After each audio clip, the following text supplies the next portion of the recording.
Bueno, esta segunda parte nos vamos a dedicar a los artículos. Volvemos a las definiciones que teníamos antes. Acá después de is me va a aparecer esta palabrita, an. También me va a aparecer a, que está repetida estas dos veces, me va a aparecer de. Estas palabras son artículos.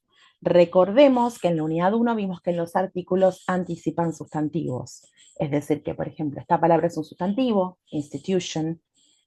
Igual habíamos visto en el video anterior que en el video del taller de inicio, esto significaba institución, acá inflamación, ¿sí? Bueno, pero ahora vamos a hablar de estas palabritas que son los artículos. Los artículos se dividen en dos grupos. A y an vendrían a ser los artículos indefinidos. No importa igual que recordemos estos nombres, pero es como que pertenecen a este grupo. Y cualquiera de estos dos significan un o una. No es que a significa un y an significa una, sino que tanto a como an significan un o una. Por ejemplo, si yo digo an engineer, puede ser tanto un ingeniero como una ingeniera.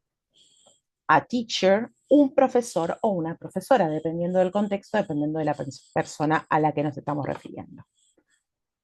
Entonces, si tanto a como an significan un y una, entonces ¿por qué se utilizan dos palabras? Vamos a ver estos ejemplos. Acá tenemos la foto de Cormillot y dice, he is a doctor. Él es un doctor. Y acá tenemos esta otra foto y dice, he is an engineer. Él es un ingeniero. Si nos fijamos bien, la palabra a se ubica delante de una palabra que empieza con consonante. ¿Sí? Doctor empieza con D. ¿Pero qué pasa con an? Fíjense, ¿esta es consonante? No. Por eso, porque an se usa cuando tiene una palabra que le sigue que empieza con vocal. Por ejemplo, engineer, ingeniero, accountant, contador o contadora en este caso, orange, naranja, island, isla, umbrella, paraguas. Pero igualmente puede ser tanto femenina como masculina. Por ejemplo, acá es un ingeniero, una contadora, una naranja, una isla, un paraguas masculino. Vamos a los otros artículos. Acá estamos frente a los artículos definidos, que son, básicamente, es de, la palabra de.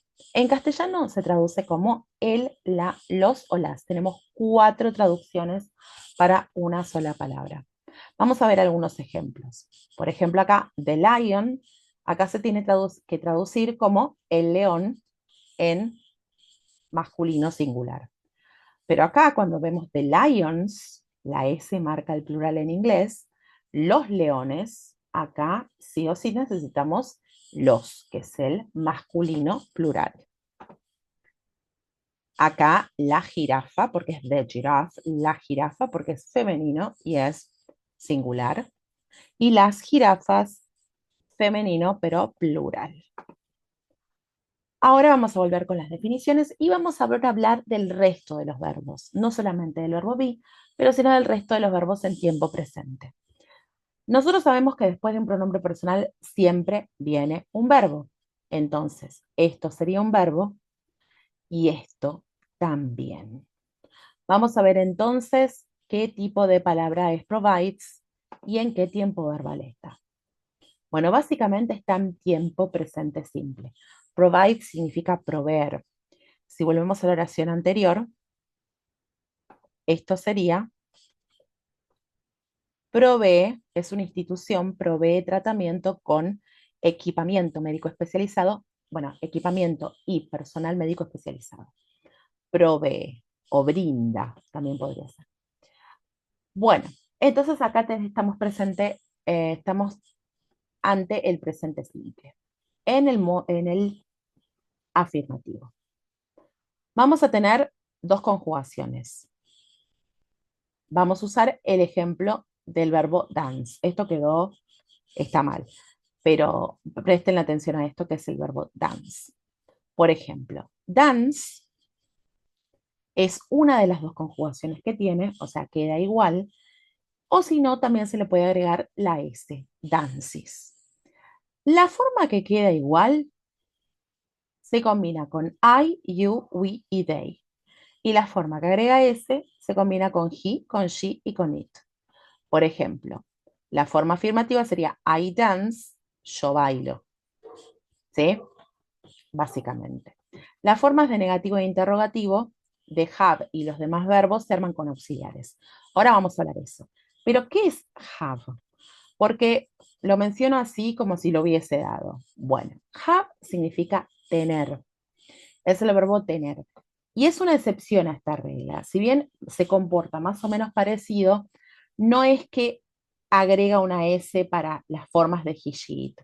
O sea, queda igual para las formas de I, you, we, they, queda con la forma have, pero para he, she, it utiliza la forma has. Por ejemplo, acá voy a anotar porque no hay ejemplos, pero por ejemplo, si yo quiero decir que tengo un perro, voy a decir I have a dog. Tengo un perro. Mientras que si quiero decir que ella tiene un perro, voy a decir she has a dog. Ella tiene un perro. Bueno, la forma de negativo de have es igual que en cualquier otro verbo. Y recordemos que las dos conjugaciones son verbo sin S y verbo con S.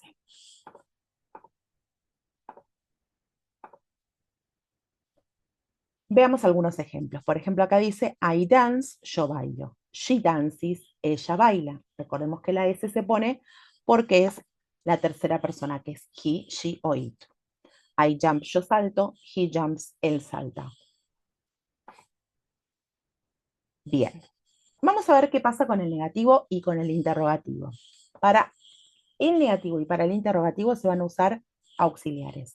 Los auxiliares que se van a usar son do y does. Recordemos que es para todos los verbos excepto para el verbo be. No se usa para el verbo be. El verbo be, como vimos antes, se niega y se interroga solo. No utiliza auxiliares. Bueno, nuevamente lo mismo. Do se va a usar para I, you, we, they. Y does, que tiene la S, se va a usar para he, para she y para it. Ejemplo. I do not connect, que sería la forma negativa. En forma abreviada sería I don't connect. Y si se fijan, el do no se traduce. Lo que se traduce es el no y después el verbo. Pero recordemos que el do sí me marca que este verbo tiene que estar en tiempo presente. Porque si yo tuviera otro auxiliar, que lo vamos a ver en un ratito, entonces yo tuviera, por ejemplo, el auxiliar will y dijera I will not connect, sería yo no conectaré, sería futuro. Así que prestemos siempre mucha atención al auxiliar que tenemos. Si vemos do y does, estamos frente a un verbo en presente. Vamos a ver algunos ejemplos. I do not jump o I don't jump sería yo no salto. She does not jump o she doesn't jump, que es la forma cortita, ella no salta. I do not dance o I don't dance, que sería la forma corta, yo no bailo. He does not dance o he doesn't dance, él no baila, que sería la forma corta. Bien, y finalmente el interrogativo pasa lo mismo, usamos do y does. Do se combina con lo mismo, does se combina con lo mismo, pero lo que vamos a ver acá en el ejemplo pasa lo mismo, no se traduce el verbo, el auxiliar, pero sí se traduce el tiempo verbal. Entonces, do you dance es tú bailas en presente, ¿sí? Si acá dijera will, que ya vamos a ver qué es el futuro, will you dance significa tú bailarás, ¿sí? Es distinto. Bueno, entonces, acá tenemos los ejemplos del interrogativo. Do you jump? Tú saltas. Does she dance? Ella baila. ¿Sí? Bien, perfecto. Vamos a seguir con el verbo, con los verbos en tiempo futuro, pero en el siguiente video.